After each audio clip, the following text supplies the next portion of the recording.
Hello friends, learn free export import video series के 20th video में आपका स्वागत है। I am Paresh Solanki, international export import trainer and exporter. ये वीडियो में आपको बताऊंगा what is eBRC, electronic bank realisation certificate क्या होता है। तो मैं आपको यहाँ पे बताता हूँ कि आईसी जब आप इंपोर्ट एक्सपोर्ट कोड लोगे ना तो आपका एक्सपोर्ट इंपोर्ट बिजनेस शुरू होगा, और जब आपका बीआरसी आएगा तब आपका एक्सपोर्ट इंपोर्ट बिजनेस खत्म होगा। मतलब आईसी से एक्सपोर्ट इंपोर्ट बिजनेस शुरू होता है, बीआरसी से बैंक रियलाइजेशन से एक्सपोर्ट इंपोर्ट बिजनेस खत्म होता है। मतलब आप कोई भी कंट्री एक्सपोर्ट करते हो तो उसका साइकिल जो है ऑर्डर आने से शुरू होता है और बीआरसी आने पे खत्म होता है। मतलब एक्सपोर्ट का लास्ट स्टेज है, कोई भी कंसाइनमेंट का एक्सपोर्ट का लास्ट स्टेज जो है वो है बीआरसी जनरेट करना। उसके बाद आपको गवर्नमेंट के बेनिफिट वगैरह क्लेम करना है तो कर सकते हो, मतलब वो कंपलसरी तो है नहीं, बट बीआरसी जनरेट करना कंपलसरी है।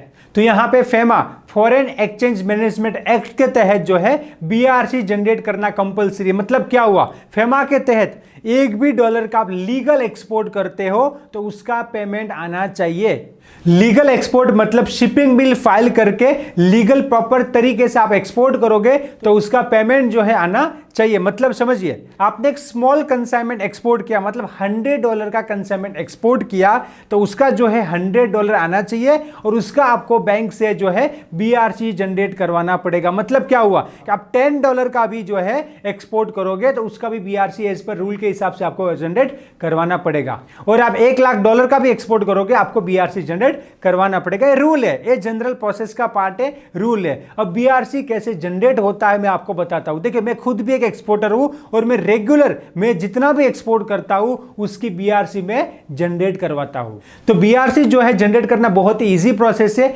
बीआरसी जो है एक्चुअली बैंक जनरेट करता है, हमको बैंक को क्या देना है, एक्सपोर्ट के प्रूफ देने। मतलब आपका एक्सपोर्ट हो गया, उसके बाद उसका पेमेंट आ गया, उसके बाद बीआरसी जनरेट होती है। मतलब आपका फुल पेमेंट आ जाता है, एक्सपोर्ट के बाद आपका फुल पेमेंट आ जाता है, उसके बाद बीआरसी जनरेट होती है। या फिर आपको एडवांस में पेमेंट मिल गया है और आप वो कंट्री को एक्सपोर्ट कर दो, उसके बाद जो एक्सपोर्ट के डॉक्यूमेंट है वो आपको बैंक को देना है, बैंक आपका बीआरसी जनरेट करके देगा। या फिर आपने उधारी में एक्सपोर्ट किया है तो आप कंट्री एक्सपोर्ट कर दीजिए, उसमें सारे डॉक्यूमेंट ले लीजिए, उसके बाद जो भी आपका उधारी का क्रेडिट का टर्म था लाइक 60 डेज 90 डेज के बाद आपका पेमेंट आता है, उसके बाद आपको बीआरसी जनरेट करवाना रहेगा। और फेमा का एक और भी रूल है, विद इन 9 मंथ में आपका बीआरसी जनरेट होना चाहिए। मतलब क्या हुआ कि आप एक्सपोर्ट करते हो उसके 9 मंथ के अंदर आपका पेमेंट आ जाना चाहिए। और कोरोना के कारण गवर्नमेंट ने जो है 15 मंथ का भी बीआरसी का टाइम एक्सटेंड किया हुआ है, बट जनरल रूल जो है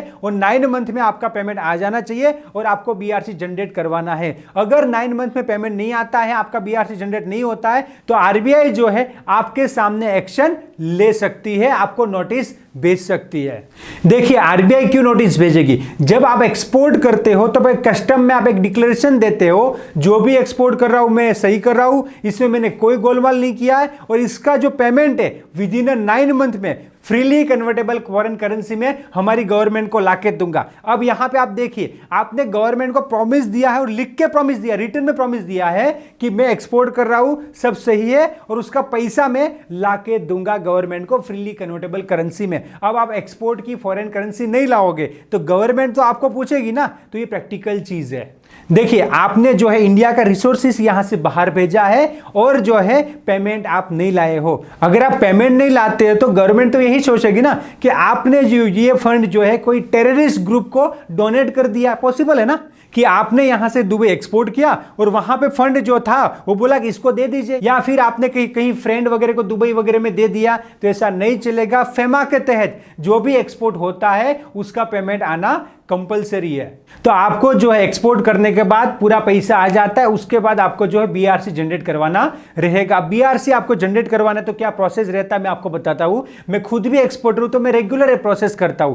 तो आपको जो है आपकी बैंक को शिपिंग बिल का कॉपी, बिल ऑफ लेडिंग का कॉपी, अगर बाय एयर एक्सपोर्ट हुआ तो एयरवे बिल का कॉपी, या बाय रोड एक्सपोर्ट हुआ तो एलआर का कॉपी, और जो है शिपिंग बिल का कॉपी, ये तीनों कॉपी जो है आपको आपकी बैंक को सबमिट करना पड़ेगा। उसके बाद आपकी बैंक जो है बीआरसी जनरेट कर देगी और आप बीआरसी जो है डीजीएफटी की साइट से डाउनलोड कर सकते हो। तो बीआरसी जो है जनरेट करवाना एक्सपोर्टर के लिए कंपलसरी है। तो देखिए, एक्सपोर्ट इंपोर्ट जो है बहुत ही सिंपल प्रोसीजर है, आप कर सकते हो। इसमें क्या है, आपको एक्सपोर्ट इंपोर्ट का प्रॉपर नॉलेज होगा तो आप जो है अच्छी तरह से एक्सपोर्ट कर पाओगे और कंपटीशन का आपको डर नहीं रहेगा। यहां पे क्या होता है कि सर इतने सारे लोग एक्सपोर्ट कर रहे हैं, मैं तो नया हूं, मैं कैसे एक्सपोर्ट करूंगा? तो मैं आपको बता दूं, तो आपके पास नॉलेज है, आपके पास प्रोडक्ट है, आपके पास उसका यूएसपी है, तो आप आसानी से जो है एक्सपोर्ट बिजनेस कर सकते हो। आपके पास राइट नॉलेज है, राइट गाइडेंस है, राइट मेंटर है, तो आप जो है सक्सेसफुल एक्सपोर्टर बन सकते हो।